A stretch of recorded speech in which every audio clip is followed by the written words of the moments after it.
All right, hey guys, what's up? Welcome back to the channel. It's Steve Sleepy, and today we are breaking out the crystal ball, and we are going to do a little prediction for 2025. I got a list of things that I put together, spent quite a bit of time thinking about this, used the Googles, used the Chat GPTs to kind of show trends, also used personal experience, 37 years of being a licensed motorcyclist, and here's the important thing.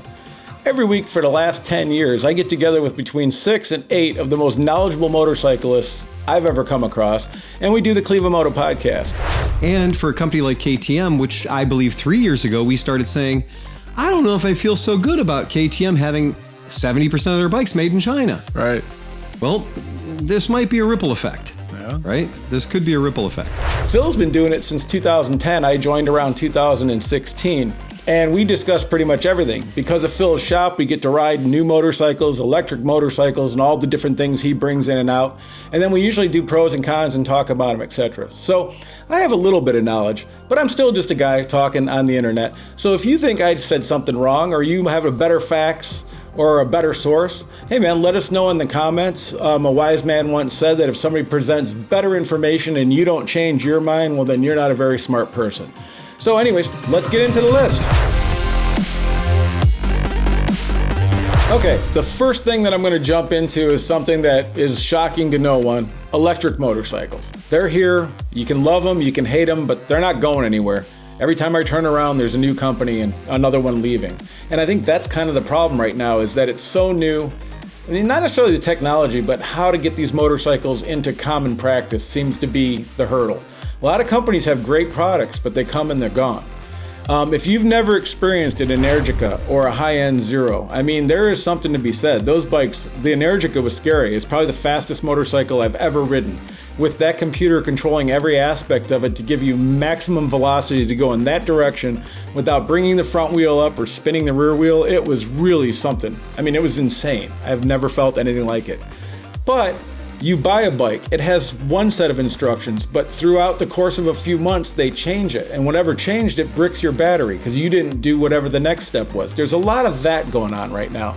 So I know they're here and I know they're coming, and I know there's a lot of big companies like Livewire and Zero and a lot of the other ones that are out there. But I think until we start seeing a lot of electric bikes from Honda and Kawasaki and some of the other big manufacturers, where I guarantee you before they jump into it, they're going to have all the back end of it worked out, I think I'd still kind of steer clear of an electric bike. Now, don't get me wrong. I'm sure there's some of you enthusiasts out there that have electric bikes. And if you're into them, you're dealing with all the little small things and you're kind of working around it and doing whatever because you enjoy the bike, you enjoy the process. It's almost like an adventure trying to get the mileage and stuff out of them.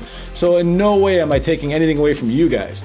But I'm saying for the general public, for somebody that wants to jump on a bike, own it, and use it as a piece of transportation, just because of the back end, I'm not saying the technology's not there just yet, but for everything else, just the whole electric motorcycle industry as a whole, I don't feel is just solid enough to trust and be like, okay, that's how I'm getting around these days. Okay, next up, what I was thinking, and this is kind of a new thing, but hybrid motorcycles. There's only a few that have been announced and they're still working on them. This is still in its infancy, but I can see that this trend is something that's appealing. So Kawasaki is currently working on a hybrid where apparently it can use either or, and it can distinguish what it wants to do itself, which is kind of interesting. Think cruising through the mountains using an ICE engine, you get to the city where you need to be quiet and you can switch to electric, or vice versa. And on top of that, it would take away some of the range anxiety, knowing that like, okay, my electric ran out, am I stuck? No, I can switch to the gas motor. So, I mean, it is kind of a new burgeoning technology in the motorcycle world. Obviously, hybrid's been around forever in most other industries, but we're just starting to taste it now. So again, there's not a lot of commercial bikes currently available. We do see some patents being submitted, etc. So I do think that's a trend that is going to start taking shape in 2025 and move on from there. All right, so here's a feature that I think is going to start being featured on bikes at 2025 and on, and that is the incorporation of AI. Now, how are they going to incorporate AI into a bike? Well, they have TFTs, they have computers, they have brains. If they have connectability and available to get on the internet, then they could have the ability to contact different traffic sources, etc. It's a beautiful day in the summer. It's a Sunday. The sun is out. It's 85 degrees. You're on your favorite bike down on your favorite twisty road that you've ridden 100 times. You're very confident. But all of a sudden, in your helmet, you hear a voice, and it's your motorcycle, and the motorcycle says, "Hey, slow down, there might be gravel in this turn coming up." This is not sci-fi. This is something they're working on right now. Kawasaki and Damon Motorcycles are both trying to add an AI-driven rider assist. You see it in cars all around you. You see it in stores, advertisements. AI is everywhere. It's not going anywhere.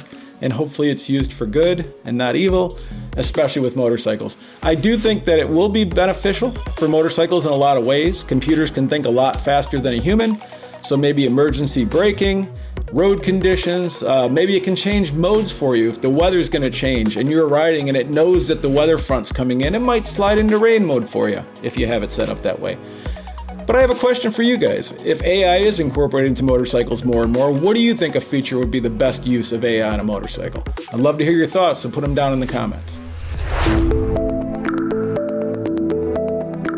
All right, another segment of the industry that I see growth in for 2025 is the adventure bike market. Now, they've been popular for many years. I've had 4 over the last 10 years. My current one is an Africa Twin, and I love it dearly. They're just great bikes. Overall, they're great for taking a weekend trip. They're good for long haul trips. They're great for throwing a ton of stuff in when you need to take a bunch of stuff somewhere. In fact, if you look up here, I went skeet shooting with every possible thing I would need on my Africa Twin. So just a great overall bike. But I do see the trend moving towards smaller bikes. So you still have your 1300 BMW, you got your 1390 KTMs or whatever they are now, and all these other big bikes, and they're great if you want to travel across the country and you're on the highway a lot and doing stuff.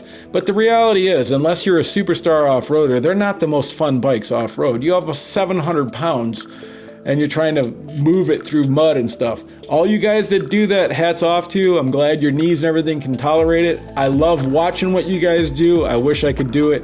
Can't do it anymore. But with a lot of these Asian manufacturers and other things bringing in the 450 size adventure bikes and the 500 that bring that weight down, then it's a possibility that I can get back off-road, and a lot of you guys might be able to too. So I think my prediction is that we're going to see a lot of smaller adventure bikes, but adventure bikes are going nowhere. Another aspect that I see growing in 2025 is safety. And what do I mean by that? Obviously, we've had safety gear for a long time, and we've seen advancements. We've seen helmets get better. We've seen jackets get better. We've seen the introduction of ABS on bikes and airbags and things like that. And I think it's going to continue. As the bikes get connected, as they have connectivity, I think our gear is going to be connected to the bikes. So that way, if there's been an impact on a helmet, it might have a sensor in it to let the bike know, hey, this helmet is no longer viable. Or if your jacket has the airbag system in it and it's not charged properly, a warning could come up on the TFT display. So I think as they incorporate AI, or even just the current systems with the TFT and stuff, I think we're going to see more of a connectedness to everything. Does that make sense? Connectedness? I think that's a word, but you guys understand what I'm saying. All right, another prediction is in the touring market. As you know, the Honda Goldwing and a lot of the BMW touring bikes and stuff, the technology they have on them, other bikes don't see for years. So I think as AI develops, as a lot of rider tech develops and stuff, I think we're going to see touring bikes just explode into technological marvels, comparable to whatever you see in high-end luxury cars, which they already do, but I think it's going to go to a whole nother level. Okay, another trend I see continuing for 2025 and beyond is the Resto Mod. It's the only thing I can think of calling it coming from the car world.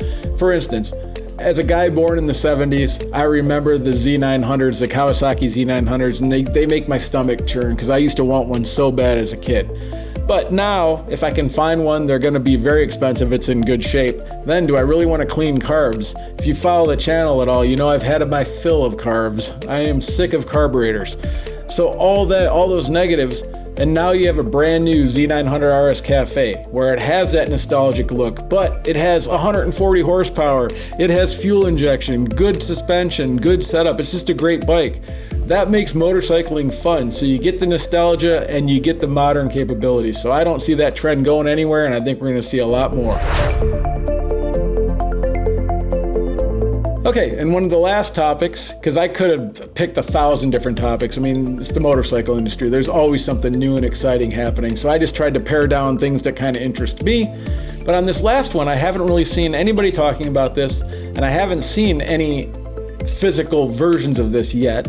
But I happen to think that with TFTs and cellular connection and cameras on bikes and just how everything else is starting to connect, I think we're going to see a lot more connectivity between motorcycles.